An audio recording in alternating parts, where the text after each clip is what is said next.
नमस्कार स्वागत करुछि आज केतोटी मुख्य गुरुत्वपूर्ण खबर को आपण मानकु दर्शक बंधु एबे आम हस्तगत होइतिबा प्रथम खबर रही सुभद्रा योजना संपर्कित प्राय 18 लाख सुभद्रा हिताधिकारी बैंक अकाउंट को 5,000 टंका पठाई मुख्यमंत्री मोहन माझी किंतु ई-केवाईसी एवं अन्यान्य नियम पालन न करने कारण ओडिशा रे 2.5 लाख रु अधिक योग्य हिताधिकारी सुभद्रा योजना रे आर्थिक सहायता पाई पारि नाहंती बोली राज्य सरकार सोमवार दिन कहते हिताधिकारी मानक तालिका ब्लॉक पौरपालिका और नगर निगम स्तर में कर्तृपक्षों पाखरे उपलब्ध रही समस्त योग्य हिताधिकारी जो मैंने एपर्यंत सुभद्रा योजना लाभ पाई नाहंती से माने तालिका जांच करने उचित तेबे सेमानकर गोटे बैंक अकाउंट थिबा आवश्यक बैंक अकाउंट हिताधिकारी आधार नंबर सहित लिंक होइतिबा आवश्यक अकाउंट डेबिट सक्षम होइतिबा आवश्यक हिताधिकारी माने सुभद्रा पोर्टाल रे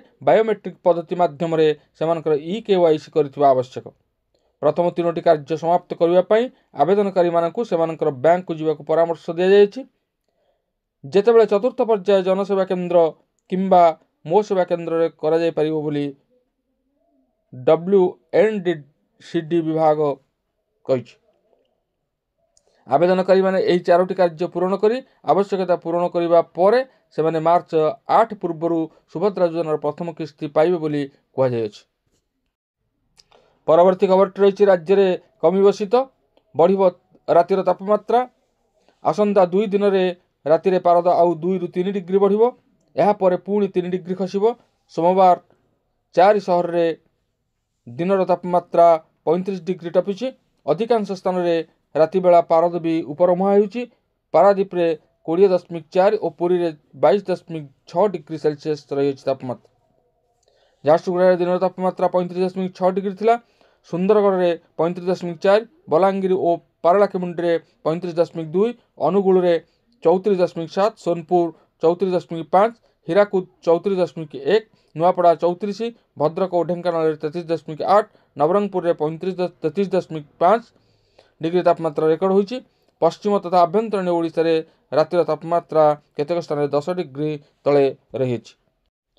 परवर्ती खबर रही अमेरिका राष्ट्रपति डोनाल्ड ट्रम्प आभिमुख्य कौन आकलन करा जाय पारु नथिबारु विश्वव्यापी एक अनिश्चिततार परिस्थिति सृष्टि होइछि निवेशकारी माने सेथिरे भयभीत होई पड़िसंती एही अनिश्चितता सुना दर रे निया लागिछि सारा विश्व रे सुना महंगा हेबार लागिछि सोमवार नुआ दिल्ली रे 10 ग्राम सुनार दाम 2,430 टंका वृद्धि पाई 88,500 टंका होइछि भुवनेश्वर में 22 कैरेट सुना 10 ग्राम पिछा 350 टंका वृद्धि पाई 79,800 टंका पहुंची 24 कैरेट सुना दाम 390 टंका वृद्धि पाई 87,060 टंका पहुंची रूपा केजी 1,07,000 टंका रही अंतर्जातीय बाजार रे सुनार आउंस पिछा दर रेकर्ड $2,900 रे पहुंची।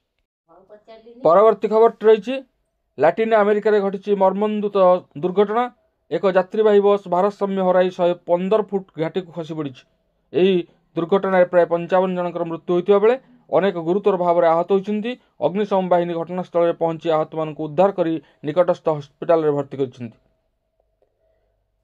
ग्वाटामालार जड़े प्रशासनिक अधिकारी कहते गत पूर्व किछि वर्षरू देखिले लाटिन अमेरिका रे यह सबुठार बड़ दुर्घटना एक यात्रीवाही बस ऑगस्टिन आकाशा गुस्तालाना सहर रु ग्वाटेमाला सिटी को जाउथिला ऑगस्टिन रु बस टी उत्तर पूर्व दिगरे 90 किलोमीटर यात्रा करिया परे ड्राइवर नियंत्रण हराई बसथिले फल बस डिवाइड रे पिटी होई तळक खसी पड़िथिला बस रे मोट 70 यात्री यात्रा करुथिले एमानक मध्यरु 55 जनकर मृत्यु होइतिबा बेले रेस्क्यू टीम 51 जन मृतदेह उद्धार करिछि मृतकंग मध्य 36 जन पुरुष थिबा बेले 15 जन महिला रहिसंती आहतंकु रेस्क्यू करा जाई सान जुएन डे हॉस्पिटल रे भर्ती करा जायछि।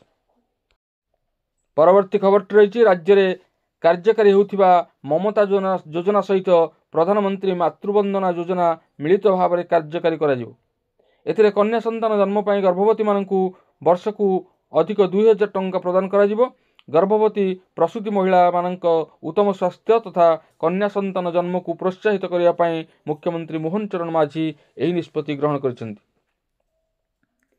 ଏହି ଯୋଜନାରେ ପୁତ୍ର ସନ୍ତାନ ଜନ୍ମ କ୍ଷେତ୍ରରେ 10,000 ଟଙ୍କା ପ୍ରଦାନ କରାଯିବ। ତେବେ କନ୍ୟା ସନ୍ତାନ ପାଇଁ ପୂର୍ବରୁ 10,000 ଟଙ୍କା ଦିଆଯାଉଥିବା ବେଳେ ମିଳିତ ଯୋଜନାରେ 12,000 ଟଙ୍କା ଦିଆଯିବ। ସର୍ବାଧିକ 2ଟି ସନ୍ତାନ ଜନ୍ମ କ୍ଷେତ୍ରରେ ଏହି ସହାୟତା ମିଳିବ। ତେବେ ପିଭିଟିଜି ମାନଙ୍କ କ୍ଷେତ୍ରରେ 2ଟି ସନ୍ତାନ ସୀମା ଲାଗୁ ହେବ ନାହିଁ। ଏଥିରେ ସହାୟତା କରୁଥିବା ଅଙ୍ଗନବାଡ଼ି କର୍ମୀମାନଙ୍କୁ 200 ଟଙ୍କା ବଦଳରେ 250 ଟଙ୍କା ଏବଂ ଅଙ୍ଗନବାଡ଼ି ସହାୟକମାନଙ୍କୁ 50 ଟଙ୍କା ପରିବର୍ତ୍ତେ 150 ଟଙ୍କା ପ୍ରୋତ୍ସାହନ ରାଶି ମିଳିବ। ଏହି ଉଭୟ ଯୋଜନାର ସମ୍ମିଳିତ କାର୍ଯ୍ୟକାରିତା ପାଇଁ ଆସନ୍ତା ଆର୍ଥିକ ବର୍ଷରେ ପ୍ରାୟ 511 କୋଟି ଟଙ୍କା ଖର୍ଚ୍ଚ ହେବ ବୋଲି ଆକଳନ କରାଯାଇଛି। ଏଥିପାଇଁ କେନ୍ଦ୍ର ସରକାର 115.97 କୋଟି ଟଙ୍କା ପ୍ରଦାନ କରିଥିବା ବେଳେ ରାଜ୍ୟ ସରକାର 395.75 କୋଟି ଟଙ୍କା ଯୋଗାଇ ଦେବେ। ଏହାଦ୍ୱାରା ପ୍ରାୟ 4,50,000 ଗର୍ଭବତୀ ଓ ପ୍ରସୂତି ମହିଳା ଉପକୃତ ହେବାର ସମ୍ଭାବନା ରହିଛି।